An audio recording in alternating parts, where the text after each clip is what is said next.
Hi, hello. This is a short video just in different sections in order to talk about fitting a Android touchscreen unit to an Audi A6 C7 platform, which currently has the RMC system, so the very basic system that you get. One option is to replace the system with the nice new dash, nice new screen, all the amp, the control unit, everything to an MIB2 system.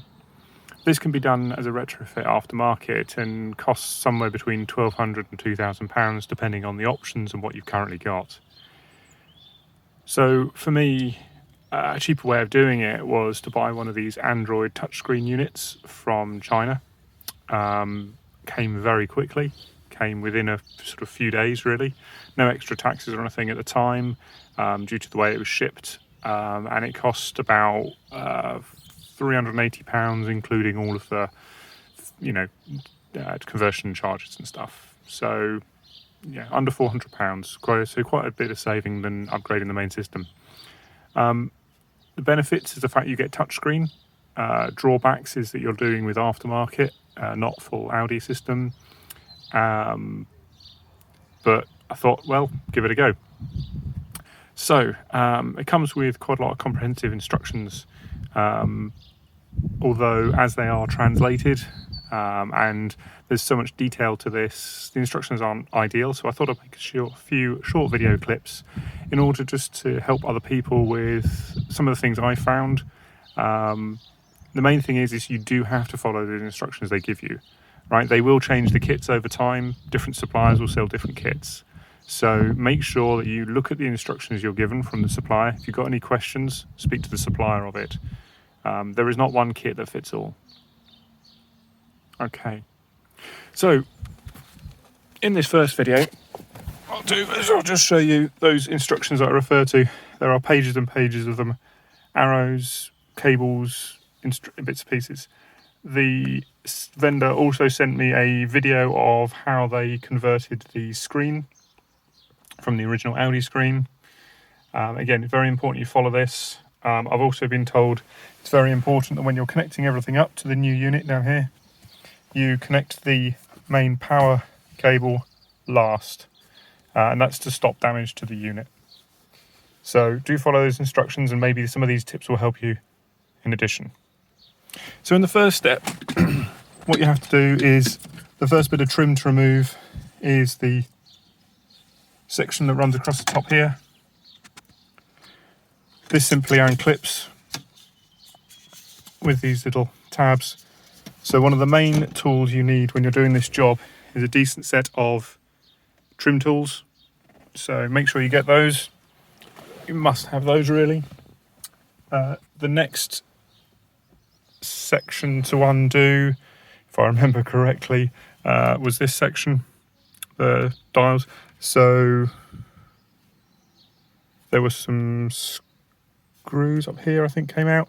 The tricky part was this end here. This end hooks in under here, so you have to lever that out and make sure it's released from there in order to get that section. Okay, then on the back of this there are 3 connectors.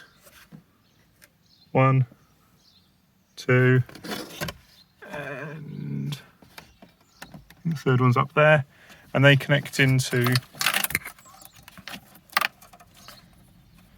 these wires here, which you can see 2 of them are fairly short, so don't pull it too far. Usual thing, locking tabs, make sure you press them in so that they release well and you don't end up snapping them. Once you've got that out of the way, I then removed the screen. This is the new screen already in, so a couple of bolts each side. Then you can remove the unit forward. Okay, disconnect the cables from the back, and you can see this is the old original cable, and there's now a new cable on the back, but the old one stays there. Unhook them all, and then again, make sure you follow the instructions that they give you of how to change the part of the back here. This is a slider that moves up and down, which when the screen goes in and out.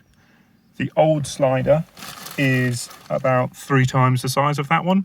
That one's much smaller, and the reason is because the screen is much bigger.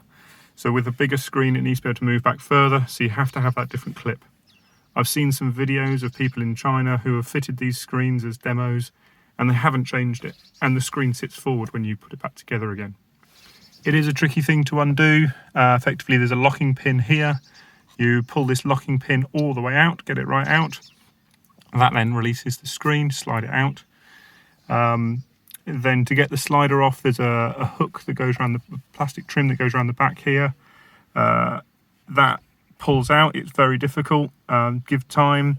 Look at how it's constructed. With all of these bits, never overforce it, right? Because you do end up breaking stuff.